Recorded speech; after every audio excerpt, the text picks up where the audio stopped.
I love New York. I've been here 31 years now. I love Broadway, the theater, off-Broadway. I love the movies. I love the restaurants. I love the sports. And I was out every night.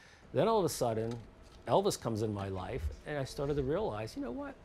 I enjoy staying at home. There's nothing to me better now than to go into the den, put my feet up, watch television, watch a movie, watch a game or whatever, and have Elvis sitting right next to me, and then going out for that late night walk. And it's just a whole new lifestyle. It changed completely. Yeah, I know. Why don't we do like a housekeeping announcement using the dog? You know, like we could do in case of a fire, because I can get Elvis to do those kind of tricks. I'm a physician, but I don't see patients anymore. I have a medical education company, and an offshoot of that is a website called thedoctorschannel.com. Doctors have precious few minutes during the day they get information, so we decided, why don't we make these short little videos that get right to the point? So we thought, you know, let's use Elvis in some of these videos for education. Let's have a little fun. Let's be human with our audience.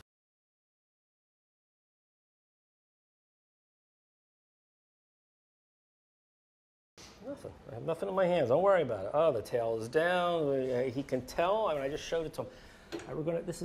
You're not going to get that. Don't, Elvis. You're not going to smell it.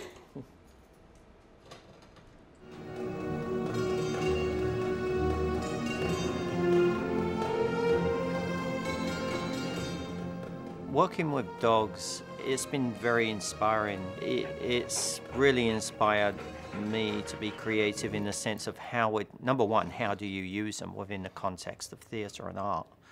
And two, how do you become creative with your training to be able to get them to perform on a stage? It's helpful if Joyce can keep her hand up the whole time to keep Toby in line. You think that'll help? It did help you today. It worked. So I just want you to keep yours up to match that, okay? The concept of dogs dancing, when it first came out, I mean, as a guy, I was the only guy. And for other guys to say that, well, there's this guy going around dancing with his dog was, I mean, it was just ridiculous to people. Overall, it's looking way better than I thought it was going to look. Really? Doesn't feel like that. I know, but it's looking, funny enough, it looks better. I play the actual, the god that's summoned, and I handle the protection dog on the stage within that. We've been actually rehearsing with everyone for probably about 16 months. It's taken a very long time, very, very many more hours than I ever imagined it would take. But it's coming. I'll get it done one way or another. It'll be finished in time. So what we could do is, you know, you put the glove on should have a colorectal exam, a rectal exam, and you snap it, and I can get him, to bark. And we tried not to make this, a 10-day ordeal or something. We try to find anything we have in the office, or maybe in an office next door, or something within the building, and then we're ready to go. A lot of what David does is sort of like a very flash of genius type of moment where it'll all come in 1 second, like we're going to have this great idea and we're just going to act on it very quickly. And I've noticed that when Elvis is involved in those ideas, those flash of geniuses tend to come a lot quicker. If you're not sure what to do, make a good guess on what your character would be doing at that particular time. If you're overdoing it, I'll tell you. There's a very good likelihood that Chris, the guy who's going to get bitten, is going to get bruised. I can't stop that part. I'll get him off, I'm going that way, and then you're still going to have your last gasps of life in you. And the protection dog element into the show, the purpose of it is to shock people, is to give them that scary moment.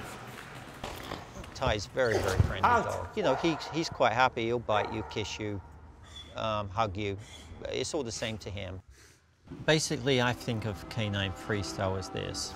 You take a piece of music, you take a dog and you train it to do whatever you want, and you dance. You dance in the style of the music, and you use the dog to enhance the movements and enhance the music and the highs and the lows of that music, and that's what gives you a freestyle performance. Quick tips from Elvis and your friends at thedoctorschannel.com, because everyone should be healthy so that they can take their little buddy to the vet next year. Having a dog in the office is magic. The employees love it. There's always a smile.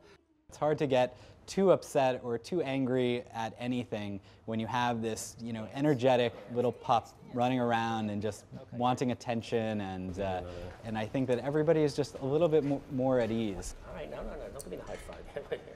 Taking care of Elvis is an office responsibility that everyone takes part in. The dog dial is a great way to manage Elvis's activities. We're able to make everyone aware in the office of when the last time Elvis has been walked, fed, and in case there was an accident in the office, we can look back and see the last time that he had been walked. All my life, I've never really interacted with dogs, and it was interesting because the first day, most companies will give you an orientation like, this is your job, this is, how you run certain things and write proper emails and this, that, and the other. I got the training on how to walk a dog. You're never going to get a dog to perform a very good routine if it doesn't want to. You can get it to do a routine, but not to get it to do it very well. Dogs, I don't think, are creative in the same sense of, for instance, I am. I'm sure they don't sit up, stay awake at night thinking, how am I going to do a show with cats or something? They don't think like that. They're creative in the sense of manipulating situations and people to get what they want in order to meet their own ends. There's lots of times when I'll forget my routine, and I just look at him and he goes, "Watch me," and we carry on. And it may not be what the routine is supposed to be about, but he just carries on. He loves to perform. He loves a crowd, and he loves applause. Everyone over the age of 50 needs to have some sort of colorectal screening. Everybody loves watching dogs in movies or whatever. They have that power. And so that's how he inspires me, because I have a great actor in Elvis. I don't watch other freestylers in different countries because if they've created a move or something new, I don't really want to see it because it's already been done now. So I try not to watch other people because it has no influence on me.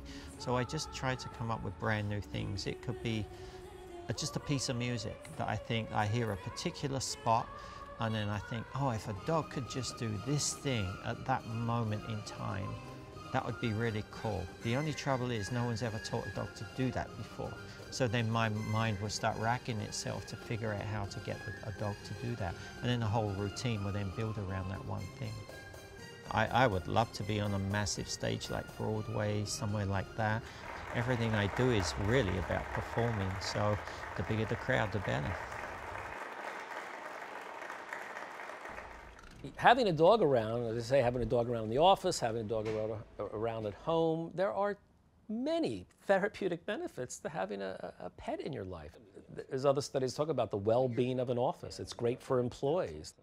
Dogs are now allowed in hospitals. You can clear the paperwork, make sure they have their vaccinations, and you can bring them to visit. It's one of my fears of ever getting sick and being in a hospital bed is, how am I going to see Elvis? So certainly it does bring, it is very therapeutic, and there are numerous studies about that.